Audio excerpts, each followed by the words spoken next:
That's why we have it.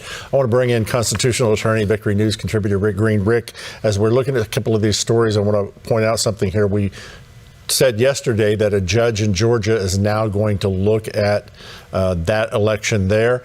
And then now we've got the Michigan Secretary of State broke the law. We have a judge reporting that the Michigan Secretary of State broke the law.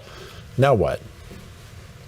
Well, you know, the Trump campaign and more importantly, the Constitution itself continues to be vindicated. Unfortunately, it's taking way longer than it should have. The courts failed us miserably in 2020, both with the COVID crackdowns and the election. They could have put a stop to these things.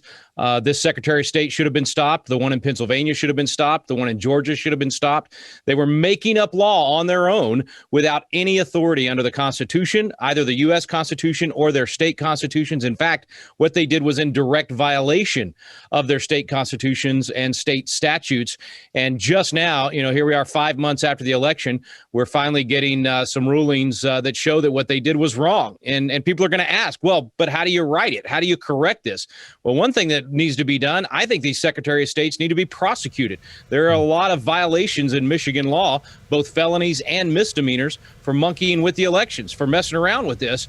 And I would hope that the folks in Michigan, especially in the legislature, would look at how they could punish the Secretary of State, because that's the only way you're going to stop future secretaries of state from doing the same thing. Okay, well, let me keep you right there. H.R. 1, that's looking like it's going to possibly come out of Congress unless we can't understate this. I mean, this is dangerous because this is exactly what they're proposing, that everybody gets mail-in ballots, everybody gets to vote.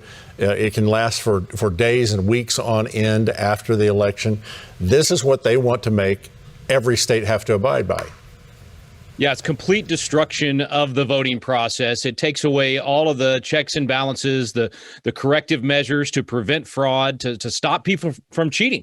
And I think most people on whatever side you're on in America of any political debate would say the system doesn't work without free and fair elections, that you have transparency, where you have verification, where you can actually make sure the right people voted, that legal people voted, and then some sort of legal remedies. And we're taking all of that away with what they're trying to do in Washington, D.C. As I said last week, this does fall under Article 1, Section 4, Paragraph 1, where the Congress does have authority to be able to step in from time to time and make rules for how U.S. House members and U.S. Senate members are elected, not all the state elections.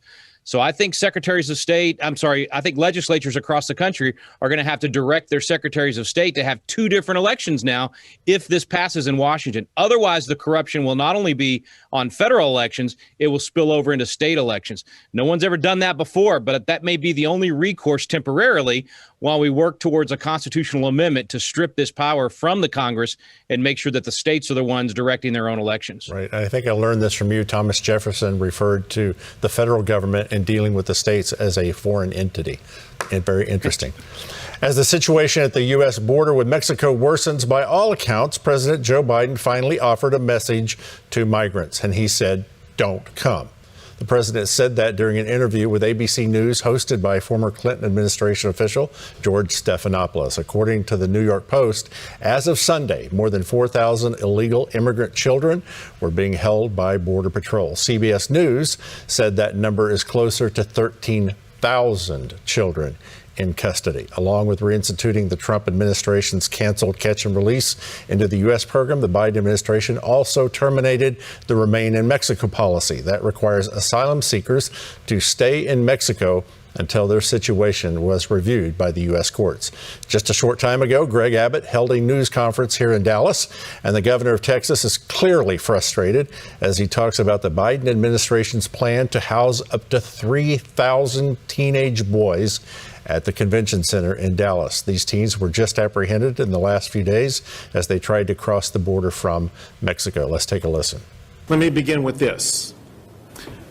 Across the street from where we gather today at the Kay Bailey Hutchison Convention Center is where the Biden administration is preparing to house up to 3,000 unaccompanied minors who cross the border. Similar sites exist in Carrizo Springs, Texas, as well as Midland, Texas, and that's just as of now.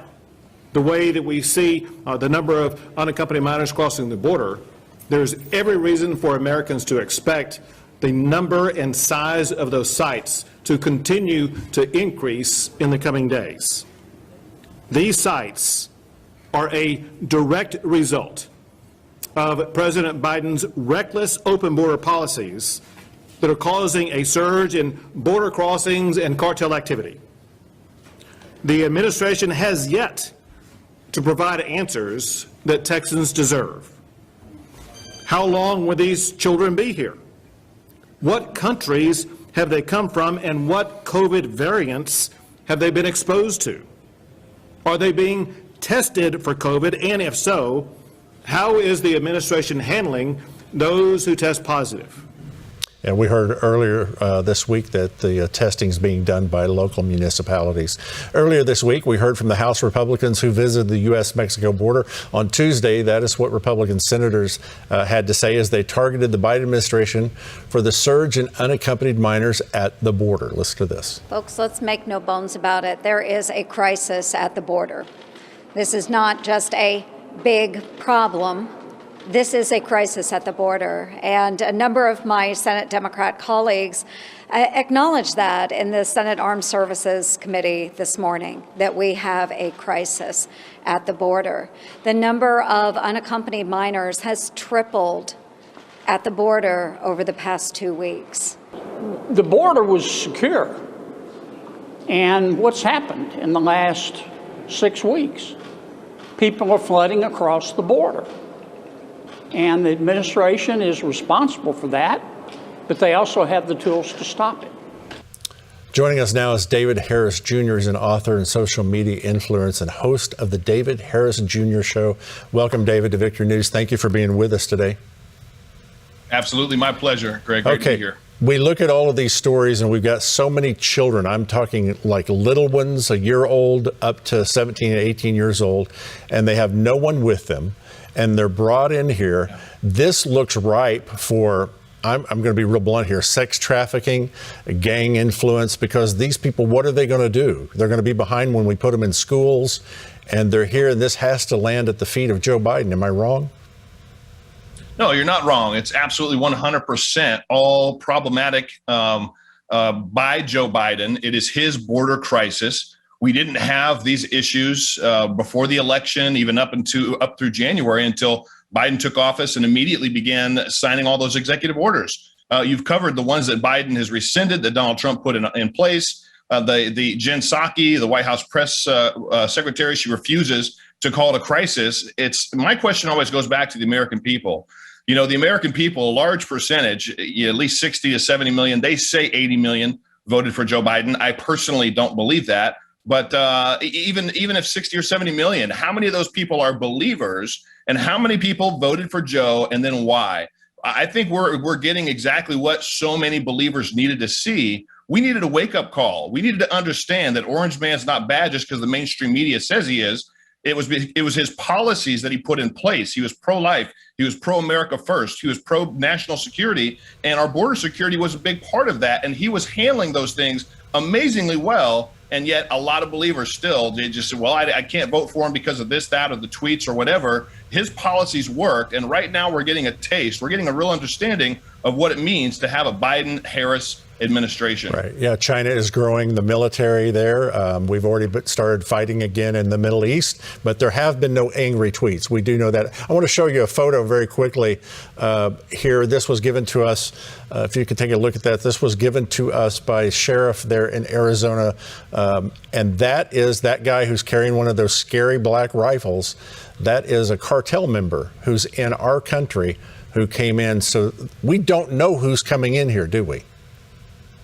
No, we don't know. You know, for everybody that's apprehended or is stopped at the border, it's a good assumption. I've heard from border security and sheriffs that it's maybe 25% of the amount of people that are actually coming in to our country. So Biden gave his dog whistle pony speech over and over again. He was always bashing Donald Trump over the border. He continued to say he was going to stop the border wall, which he's done. He continued to say that he was not going to be a president that was against immigration, which is lying. President Donald Trump wasn't against immigration. He was against illegal immigration.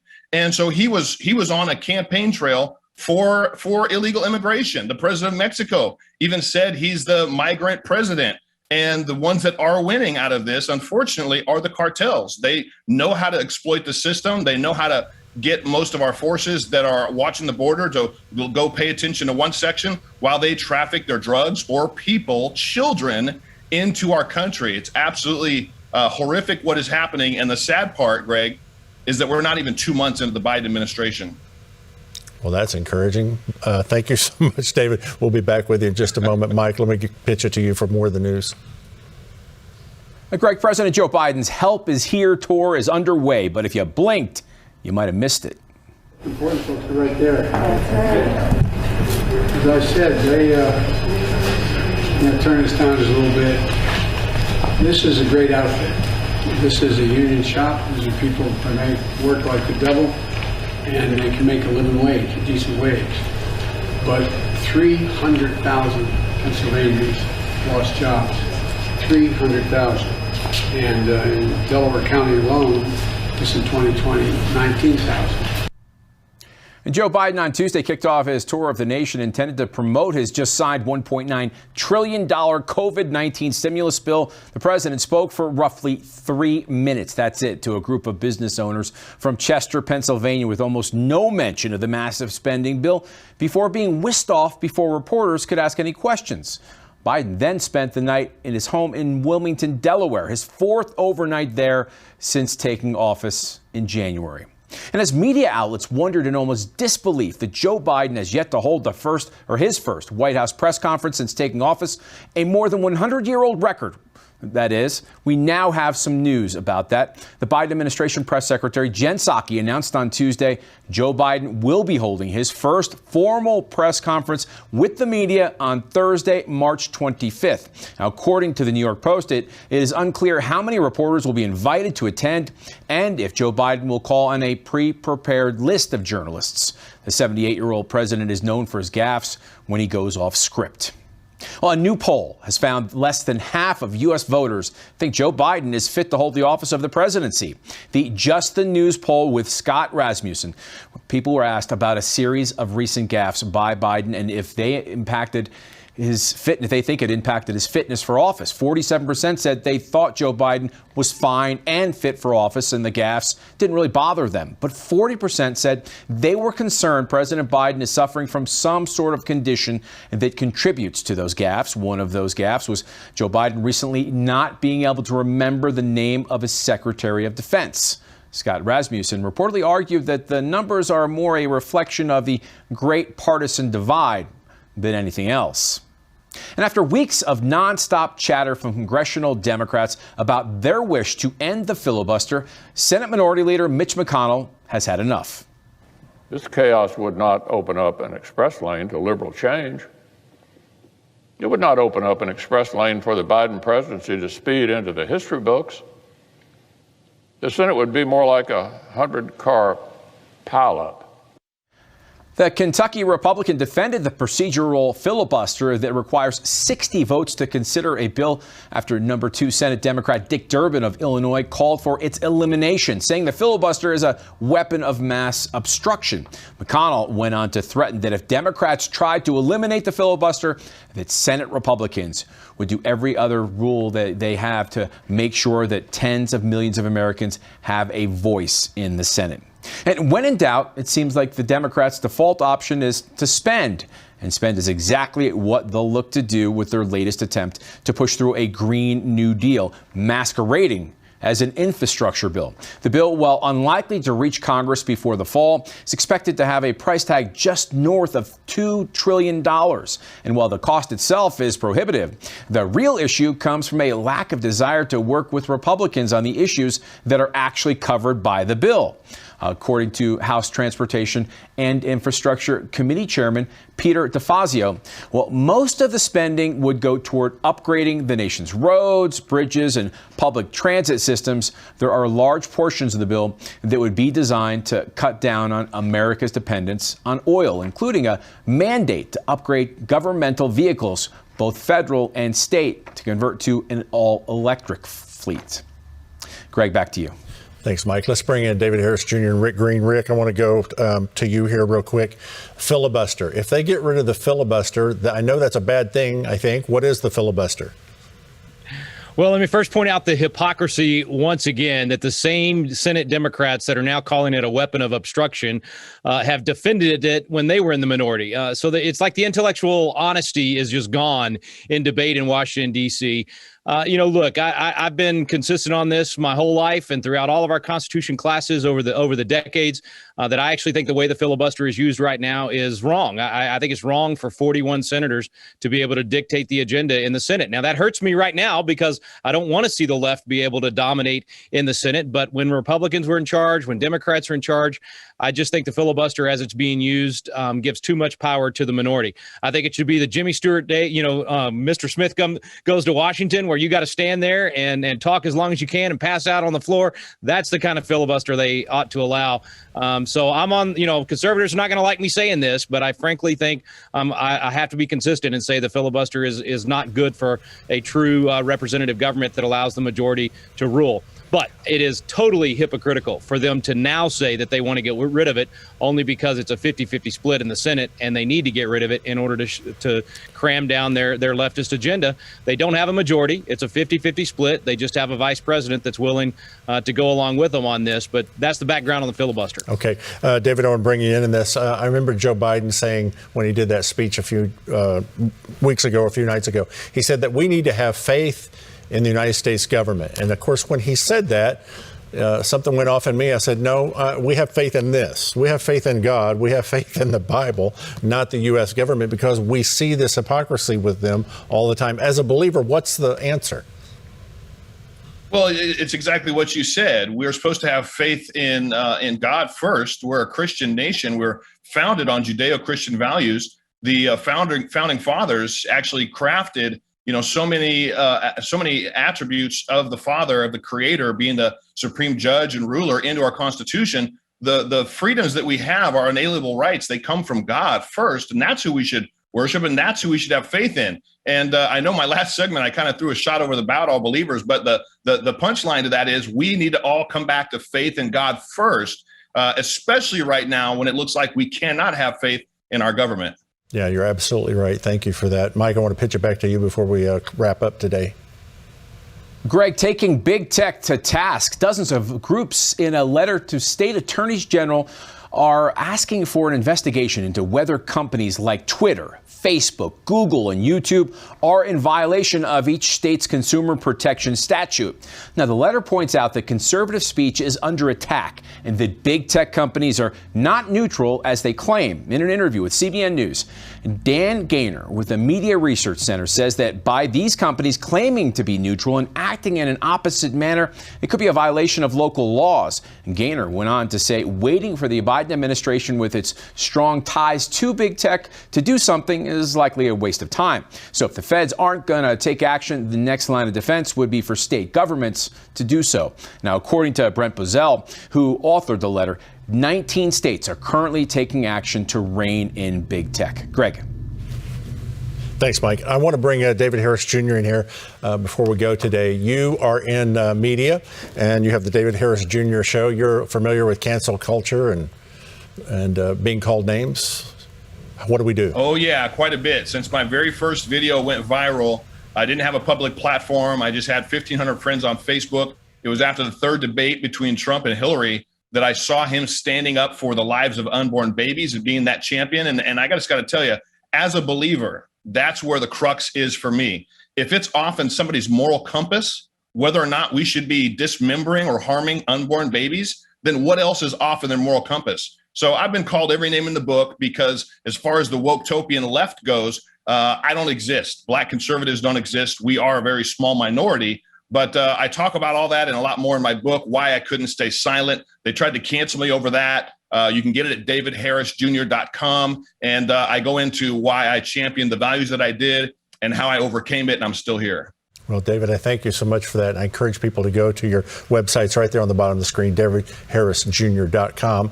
And also, you need to go to Rick Green's website, The Constitutional Coach, and learn about this document that has kept us centered all of these years. It's the only Constitution we've ever had. Rick? It's our job. I mean, as individuals, as citizens, we have to be willing to study it. As biblical citizens, we have to be willing to study not only the Constitution, but the Bible also, to know how to act in our neighborhoods, in our communities, our states, and our nation. David nailed it, as he always does, that we've got to get back to the idea that our freedom comes from God, not from government. And when we get that formula correct, then the government will reflect the right things. But it starts with us. We have to be willing to study, get people in your church to study, take that biblical citizenship in modern America class, and it will equip and inspire you to make a difference and preserve this republic. David, I want to ask you, because the go-to for the left on any story is you're a racist. How do we handle that? Yeah. Well, As I've been believers? called a racist. Imagine that. My mom's white of Irish descent. My dad is black. And my mom always said I've got the best of both worlds. Yet it's pretty interesting. While I only ran into a few people in my early years that were racist bigots, most people that actually call me a racist are those on the left. Even family have called me out and have debased me in public on social media because of my conservative stance. And I just say we've got to get back to prayer. We've got to get back to faith in God. We've got to stop the evil everywhere it tries to creep in. We've got to believe that God will have his way in this country. Yeah, that's so good. Thank you for doing that. That's your white privilege that's showing up right there when you do that. Rick Green, last thoughts, 30 seconds before we go today. I was just sitting here thinking, Greg, you couldn't have planned this any better. You started with honoring St. Patrick. Bible tells us to render honor unto whom honor is due. And then we end finding out that David's mama's Irish. I mean, there you go. This was a perfectly planned show. Whether you planned it that way or not, I don't know. But I didn't have to wear green. It's in the name. And I just want to be clear. The green horrible deal out of Washington, D.C. has nothing to do with my family. That's it. Yeah, right. The Green New Deal has nothing to do with St. Patrick's Day, right? And we saw what green energy did for people here in Texas during the snow Armageddon that we had just recently. I want to thank David Harris Jr. Please go to his website, and Victory News contributor Rick Green, go to his website as well. Both of you, thank you so much for the information that you bring and for being with us today. It has been a blessing to many, I guarantee you. Thank you, gentlemen. Bless you, man. Thanks. God bless you. We'll be back tomorrow at noon Eastern, 11 Central Time.